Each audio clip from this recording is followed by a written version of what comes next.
personas increíbles de la internet, sean muy bienvenidos al canal de Microbiología con Coffee. Soy Coffee, o mejor dicho, soy Lua. Tengo un Instagram que se llama Coffee en Estáfido y me encanta la microbiología. Mi función en el mundo, mi intención, lo que más quiero es que vos aprendas microbiología como corresponda, que la entiendas y que la disfrutes, no solo memorices fichas o memorices bacterias y hongos y parásitos. Aprender microbiología es mucho más de que los nombres de microbiología. Al final eso ya están hechos, así que lo que tenemos que entender es cómo funciona y por qué funciona, que eso es lo que vas a usar mañana. Y hoy nos toca hablar de dimorfismo fúngico. El dimorfismo fúngico es el por qué muchos hongos tienen dos nombres. Seguramente te hayas puesto a estudiar microbiología y micología, que es el estudio de los hongos, es un tema, es una rama de la microbiología que es completamente complicadísima porque hay muchas cosas y uno no logra entender por qué pusieron esos nombres horrendos que estamos ahí 3 horas intentando deletrearlos. Bien, la idea de dimorfismo fúngico es que hay ciertos hongos que fueron siendo descubiertos en momentos en los cuales todavía no teníamos aparatos de laboratorio suficientemente buenos para hacer investigaciones biomoleculares o tampoco que pudiéramos saber el genoma de esos hongos. Entonces simplemente lo que hacían los cientistas, los micólogos de ese momento, los pintaban todo con azul de metileno porque es lo que más usan los micólogos y lo miraban a microscopio. Lo que hace un micólogo en el laboratorio es, por ejemplo, el más común son hongos de uñas, por ejemplo. Y lo que van a hacer los micólogos es sacan una muestra que es un raspado. Ese raspado lo van a poner una gotita de líquido, o sea, de tinción de azul de metileno o otra tinción.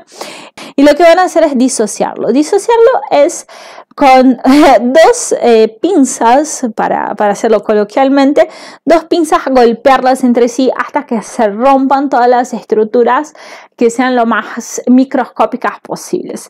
Entonces, en esas disociaciones y en esas visualizaciones en microscopio óptico que hacían los micólogos, lo que pasó fue que veían distintos hongos que provocaban la misma enfermedad. Y muy inteligentemente esa gente empezó a nombrar esos hongos porque, claro, eran todos distintos a las cosas que ya habían visto, que ya habían sido descubiertas. Lo que no se dieron cuenta estos es que en realidad esas dos formas eran partes de un mismo solo hongo, que era un hongo dimórfico. Chan, chan, chan, chan. Entonces, lo que es el dimorfismo es un fenómeno en el cual un hongo puede tener un estado levaduriforme y un estado hifal micelial durante una etapa de su vida. Muy bonito, nos vamos, listo, ya está. No, les voy a explicar. En realidad lo que pasa es que tenemos un solo hongo que, dependiendo de las capacidades de nutritivas y del ambiente, va a tener dos formas de vida. Entonces, si por ejemplo yo soy un hongo y estoy en un ambiente más desértico, un ambiente más árido, más seco, voy a tener una forma hifal porque me permite la sobrevivencia por más tiempo. Pero si me viene un guanaco y me pisa y yo lo logro infectar a ese guanaco, voy a tener un estado levaduriforme porque mi estado nutricional me permite gastar más energía siendo una levadura do que intentando sobrevivir más tiempo en mi estado hifal. Eso es un dimorfismo. El dimorfismo es la capacidad de ciertos hongos, no todos los hongos son dimórficos, de tener dos formas de vida dependiendo de las condiciones del medio. Cuando hablamos de dimorfismo vamos a tener esas distintas formas y las distintas formas también se van a llamar saprofíticas y patogénicas o parasitarias. Saprofíticas son las formas que están en el medio y patogénicas o parasitarias son las formas que están causando enfermedades. La mayoría de los casos la saprofítica es una estructura hifal, no todas. Así que tengamos eso como una pseudo regla porque la mayoría de los casos, de hecho creo que todos los que vemos en microbiología de la Facultad de Medicina son saprofíticas, pero no todos los hongos, su forma saprofítica es la miceliar. Lo que nos deja que las formas parasitarias en su mayoría son las levaduriformes. Por ejemplo, el Coccicoides en realidad no es una levadura, sino que es un globo lleno de levaduras chiquititas. Y el paracoco forma una levadura, pero es una levadura multibrotante, es una pseudohifa en forma de timón de la cosa del barquito que manejaban, el barquito, lo que sería la rueda esa que usan para manejar el barquito para girar para la izquierda, para la derecha. De hecho, no me acuerdo cómo se llama, así que comenten abajo cómo se llama y sacamos esa duda, por favor. Bien, ¿por qué algunos hongos son dimórficos y por qué otros hongos no? Y es lo que les vengo explicando. Algunos hongos presentan ese dimorfismo, esa variación por los nutrientes que tenemos en el medio. Por ejemplo, Candida albicans, en algunos medios, cuando son muy pobres, tienen una fase más hifal, pseudohifal, y otros cuando tengo medios ricos, voy a presentar una forma levaduriforme cuando tengo manteca para tirar de techo. Ya pueden ser variados también por la temperatura, como el penicilino, que dependiendo de la temperatura del ambiente va a tener una forma filariforme, una forma saprofítica y una forma levaduriforme.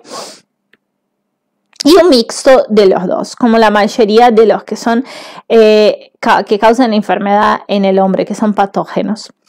Y eso nos lleva a hablar de medios de cultivo. Yo sé que para vos ese parece que es exactamente lo mismo, las dos fotos, pero te juro que no lo son. De hecho, no les puse nombrecitos, debería haber puesto nombrecitos. Listo, ya tenemos nombrecitos. Lo que tenemos en la izquierda son los famosos saboros, que el medio saburo es un medio común, es un agar el más básico que tenés de las bacterias. Antes de ponerle sangre, antes de ponerle manitol, es el sauro y la diferencia de los medios para bacterias es que tiene algunos antibióticos para que crezcan los hongos, ya que los cultivos son más lentos. Y lo que tenemos a la derecha es el Brain Heart Infusion. Brain Heart Infusion es cerebro-corazón infusión, esa es la sigla. Entonces también le puedo llamar infusión cerebro-corazón.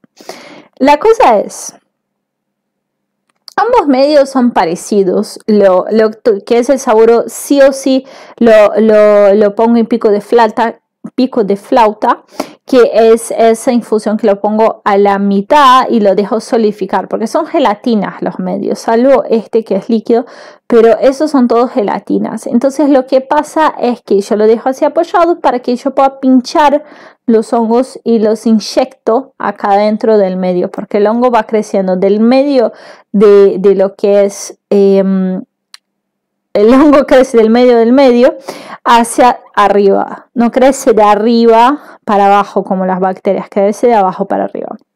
Lo que va a pasar en el saburo es que yo lo voy a tener a 27 grados. En realidad, normalmente el saburo se deja afuera porque es temperatura ambiente. Salvo que este es un lugar muy frío o muy caliente, se deja en temperatura ambiente. Y la infusión cerebro-corazón se pone a 37 grados en una estufa. La idea es que yo agarro una misma especie de hongo y que yo quiero determinar qué especie es esa porque está infectando a mi humano, y yo la voy a inocular, yo la voy a hacer crecer tanto en Sauro cuanto en Cerebro Corazón. Esa es la intención de tener esos dos medios, para ejemplificar el dimorfismo. Y también con eso, ¿qué es lo que estamos haciendo? Siguiendo los pasos de los postulados de Coe. Entonces yo ahí saqué un bicho que estaba causando una enfermedad a una persona, lo cultivé y saqué ese mismo bicho. Y ese bicho lo puedo evidenciar a microscopio. Y acá estamos viendo sus dos formas adentro de su dimorfismo. Bueno, eso todo es la idea de dimorfismo fúngico, es poder evidenciar cómo es cada forma de los hongos y a partir de eso poder saber qué hongo es. Y muy probablemente cuando veamos lo que sacamos del Sauro y lo que sacamos del Cerebro Corazón van a ser distintos. ¿Por qué? Porque estamos hablando de hongos que sus morfologías van a ser distintas dependiendo de las condiciones del medio.